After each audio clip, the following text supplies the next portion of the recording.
closers get paid. Well, welcome back. Hopefully you've had an exciting week and you've done your homework. This week is really going to touch bases with what we call BS. This program's BS. It's your belief system. You know, you will never outperform your self-image. You'll never outsell your self-image. And we go through life setting goals and wanting to achieve things that we never achieved before. And we get all excited about it. We make these plans and we start on our way. And all of a sudden, we stop pushing. Something happens. What causes us to step back instead of moving forward? So what I've found over the years is that we have these limiting beliefs. Now, maybe you're brand new in sales once again, or you've been running your business and you haven't gone to the next level. I found there's a lot of people that have gone to seminars, they've spent a lot of money on books and tapes, but they just haven't got where they want to be yet. Why is that? Well, it's not what we're doing on the outside that counts. It's what's happening on the inside. What do you really think about what it is you want to achieve? You may say one thing, but what do you really believe about it? So this week we're going to talk about your self-image. Coming from the Master Success Formula last week, and you've identified what you want most, but do you really believe that you can achieve it? If so, fantastic. But as you get moving along, you may find that you have some limiting beliefs in certain areas that's going to hold you back. So we're going to talk about how to break through those and what we need to be focusing on. But first, we need to understand what's really happening and how to deal with it. So what we want to be real careful of is that our story doesn't write itself. And we don't listen to what other people think about us. What matters most is what we think. You can work really hard doing external things, but once again, the work is inside. But you really can't do that until you identify what your core thoughts and feelings are in whatever area it is that you want to exceed in. Now, you may have short-term success, but to have long-term growth, you really need to change your self-image. Recently, I was talking to a young lady that she became equal to the people that she was working with. She became a partner. And she said that, I'm just not performing at the level I know I can. And I said, well, that's interesting. Let me ask you this. How do you see yourself? I told her, you'll never outperform your self-image. If you're up here now, but you still see yourself where you was before you got the advance, you're probably not going to step up and act the way that they are. And she got real quiet and kind of went inside of herself and said, wow, that's exactly what's happening. I need to see myself differently.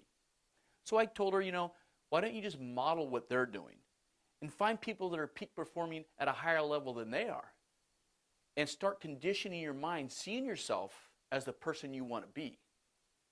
And you could just see your whole world light up. And simply, that's what we're going to be working on, is our self-image. So once again, going back to the Master Success Formula, we can say, yeah, I want this, but what do you really believe about yourself that matters most? That's what we're going to focus on. They say what fires together wires together. Where do these beliefs come from? When we were born, we really didn't have any beliefs. It was a clean slate. But over time, we started to develop our self-image. Maybe it came from our family, our friends. If you grew up in a poor community or your parents didn't have money, you were subjected to their thoughts and their feelings and the words that they said about money. So for an example, if you want to be rich, but you have this thought in your head that you're not fully aware of is there, and it says something like, money's the root of all evil, once you start making money, you're probably going to self-sabotage and stop on your path to success. And then you don't really know why. You keep starting over, and you're frustrated, and pretty soon you join the rest of the party.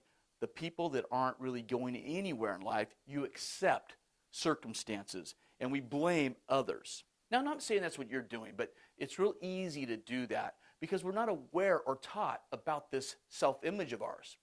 So it's real simple. When you take what I want, and why, you should get excited about it. But when you really think about it more, how do you feel is what matters most. Your feelings are your emotional guiding system. And if you really don't feel confident and certain about it, then there's something going on in your mind that's getting in the way. And that's what we're going to talk about in the next program, how to crush that and change that once and for all. But right now we need to identify it and diagnose what the limiting beliefs are. Now, if you're doing great and you're positive and you're not sure that there's anything going on, that's fine. But if you run into a roadblock, you start to slow down or self-sabotage, I'm promising you there's something inside your mind silently speaking to you that's telling you why you can't have it or why you shouldn't have it or what the cost may be. And sometimes it could be just the fact that I might lose my friends. What if I start becoming successful and they don't like me anymore or blah, blah, blah, whatever that story may be. And then so you stop pushing. Well, I'm going to tell you this, that your friends, the people that you're associated with, are in direct proportion to your level of success. One of the greatest pieces of advice I was ever given was from an attorney. He was helping me out with this limousine that I had that got totaled. And, you know, I was probably in my early 20s. And he says, you know what? I'm going to give you a piece of advice. Here's what I suggest you do if you really want to be successful. Go find the most expensive golf course in town and go play golf there. Go hang out and rub elbows with the people that are successful. What a great piece of advice. Now, they certainly weren't the people that I was talking to at that time. And I got to tell you, I was happy where I was at. I enjoyed the friends that I had. But you know what? They weren't going anywhere either. But that wasn't my story. That's not the person I wanted to become. So I had to start working on my environment so I could change the support that I was getting. I needed to see myself and see what other people were doing so I could get ideas of what I should be doing. So maybe that helps you somehow, some way of thinking about your life and who you're hanging out with and what you're doing and maybe what thoughts are going on. Let's go back to the core beliefs. When you think of your success or you think of your goal or your outcome, your ultimate outcome, how do you feel about it? Do you feel excited? Now, if you had a scale on your chest and one was, I feel horrible when I think about it, I don't have any confidence, that's fine. Or you think, you know what, I'm great, I feel excited, then that's great as well. But noticing where you feel, it doesn't matter on a 1 to 10 where you're at. What matters is just being aware of where you're at. And ideally, you want to be at an 8 or above with self-confidence at whatever you're going out to achieve. And if you're not, that's okay. Because we're going to raise that scale a little bit each time to where you're fully confident and certain that your dream, your goal is going to happen. So this program is going to walk you through this process. There's only about 7 parts to this whole program. And if you do these 7 things, it'll become a way of life. And you'll have a success consciousness. And you'll be able to achieve anything you want. Now, if a person has a 5 or below at, say, going in and closing a sale, do you think they're really going to be effective at it? Probably not. I don't want that person coming in and closing my sale. I want somebody that's fully confident, that has absolute certainty that they're going to get business, that business today. They need to be at an 8 or above. So if I feel negative towards something, I'm going to move away from it. If I feel positive, I'm going to move towards it. And it's just all about our belief system, what's inside of there. Going back to how do those ideas even get in our mind? They say what fires together, wires together. Think about it like this. When you were a young child, if you think about your childhood memory, your mind goes back and pulls out a memory. Well, it usually pulls the memory out that has the most emotional charge to it. And a lot of times it could be something that was negative, like you fell off your bicycle, you got hurt, you got in trouble. And that's what your mind pulls up first. Now, is there other memories in there? Absolutely. But that's not the top of the mind memory. It's the one with the most emotional charge gets broadcasted to us first. So when we think about things, those are going to come up first. But that doesn't mean that's the whole story. But is that thought really supporting us?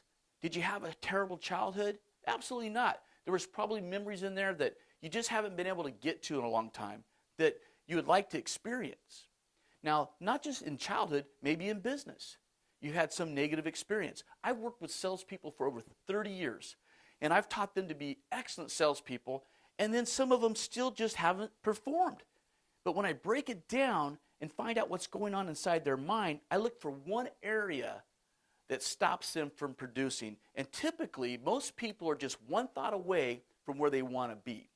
So for instance, let's say they got massive rejection when they asked for somebody's Social Security. What do you need my Social Security for? And then they got fear. At that moment, what fired together, wired together. Now the next time they went to ask for a social, they didn't even ask confidently. So you could probably guess what the result was. They didn't get it. But does that mean their whole presentation's horrible? No. And they don't even know what's going on. All they know is when they think about presenting, they feel negative. So they move away from it, and then pretty soon they get out of the business. And it's just one thought. It's no different than that Ferrari I got. Let's say the Ferrari will outbeat any car on the street, and then it gets out of tune. Well, I'll give you a story. So I buy this Ferrari, and I got one rule. Nobody can beat me at the light. Every single light I pull up to, somebody's revving their motor. Well, maybe not every light, but it happens a lot. I've had kids in Volkswagens, rim, rim. I look over and they're laughing, wanting to race. And I even raced a cop one time. I'm sitting at a light and I hear, boom. I look over and he's pointing at the light and he thumbs up and I'm thinking, you sure? And he's like, and bam, I beat him at the light and made the first left and got out of there. But I have this rule that nobody beats me in my Ferrari. Well, then I noticed that it started running a little rough. And one day I pull up to a light and I hear, whoom, I look over and it's a brand new Mustang and this kid's wanting to race me. And I'm like, no, I just don't want to do it. So I didn't because I did not want to lose. My self-image, my self-confidence dropped in that vehicle. Now, does that mean that the Ferrari was a piece of junk and I needed to get rid of it? No. What it meant was that I needed to have it diagnosed, find out what the problem was, have it tuned up, just simply tune it up, and get it right back where it needed to be, where it was built for. And it's no different with us. So imagine the tune-up being your thought that's in the way of where you're at and where you want to go. But it's identifying, having the awareness to find out what is that thought, where is that thought coming from, what thought is it, and then having the ability to tune it up. And as we move into next week, we're going to learn how to tune it up. We're going to give yourself a Ferrari tune-up like you've never seen before. And this tune-up is going to stick. It's going to last as long as, once again, you apply it. So I want to tell you a story about my limiting belief and how I changed it.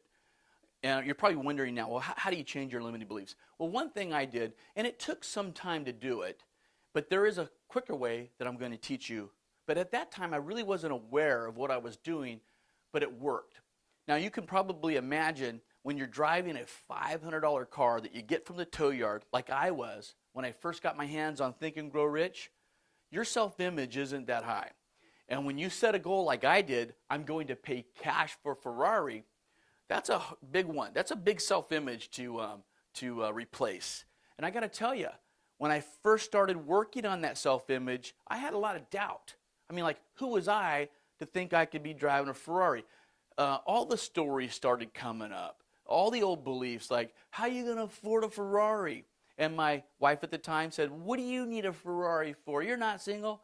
And I heard all these stories, and I learned, and I think I learned this from Napoleon Hill, not to tell people what I was going to achieve, because most of my energy went to fighting off their negative thoughts and feelings. So I didn't waste any time with that. I went to work on my self-image. And so what I did was I took a picture of me and I superimposed it on a t-shirt, me in front of a Ferrari. And I put that picture on a t-shirt, I put it on a coffee mug, I put it on my mirror in my bathroom, above my bed, and I would trigger all the time. I would see it all the time. And when I lay in bed at night, I would visualize, I would imagine, I would use my mind, my imagination. You know, they call the imagination the creation station. It's the workshop of the mind. And there's no limit to what you can do inside your mind. And we're fortunate enough to have this power that we've been given. We can co-create with it. And so here I was laying there creating this life I wanted in my mind, and to the point to where I was getting goosebumps, experiencing it already. I was feeling it, I was seeing it, I was pulling up to my friends' homes, I was racing people in it, and I just really fully experienced owning this vehicle.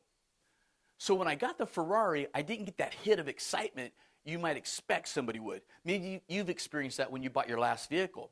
And it was kind of weird, like, why didn't I get this feeling? I didn't think about it much. And then one day it dawned on me. The reason I didn't get that hit of excitement, enthusiasm, was because I already own that vehicle in my mind. It was already mine. I was just simply going and picking it up. I already enjoyed the benefits of owning it. I already got the hits of buying it, the emotional excitement, and I took myself to that level. And that's why I was able to get that vehicle, was because I was already owning it first in my mind. I changed my self-image long before I got the vehicle. In order for me to have that vehicle in my driveway, I had to have it in my mind first. I had to fully see it and accept it and start to believe it and change my belief system. And once that started happening, I started changing how I showed up. I started changing the results I was getting. And I started changing as a person. And a lot of my success came from that shift. And the vehicles that I bought shortly after that or during that time was really just a wake. You know, from my limousine to my Hummer, the home that I'm living in now, was all just the afterwake of getting myself to shift my self-image. And it took me visualizing owning that car and excited about success in order for me to change the outer world that I was experiencing. Now, I don't know that a Ferrari is what your dream is, but whatever your goal is, you need to make it a dream. You need to visualize it in your mind. You need to see it as if. How does it feel? Start to feel how it's going to feel as you own it. And when you visualize and imagine that you already have this goal. It's not something out there someday. It's something that you're already imagining happening now. You already own it. You already experience it. Take on those emotions. Ask yourself, how does it feel now that I have this in my life? Who else is benefiting from it? How does that feel? And you'll start to wake up inside, and what fires together, wires together. And you will become very successful as long as you apply these principles. So this week's homework assignment, here's what I'm going to ask that you do. You need to commit and play full out. Remember, the more you put in, the more you're going to get out of this program. So here's what you're going to do this week. You're going to notice what triggers you. What things are causing you to feel excited and happy or peaceful. And anytime you have an emotional shift, notice it and then go back in your mind and ask yourself, what triggered that? And then write it down or put it in your tablet. And if something negative happens, notice what your triggers are there. You know, we can get addicted to any emotion. So we want to be very careful what emotions we're doing. Because if you're in a negative state, it's not going to be resourceful. We call that a non-resourceful place. So we want to be very careful that we are paying close attention to our emotional states. Also, with your goal, I want you to write down what your thoughts and feelings are about that outcome. And on a 1 to 10, using that scale once again, a 1 being negative, a 10 being excited, notice how you feel about it.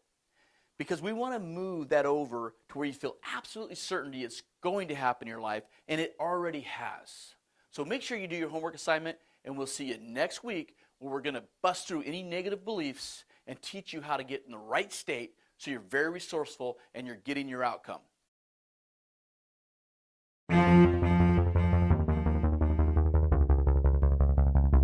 Closers get paid. Closers get paid. Closers get paid. Closers get paid. Closers get paid.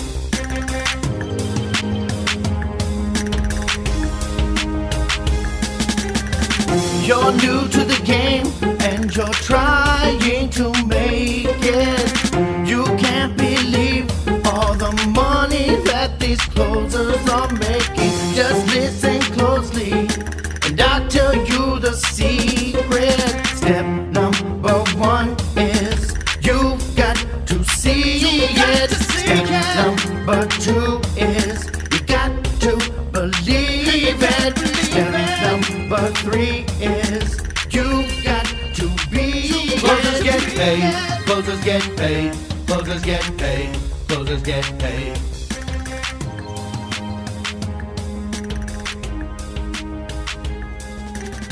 See yourself closing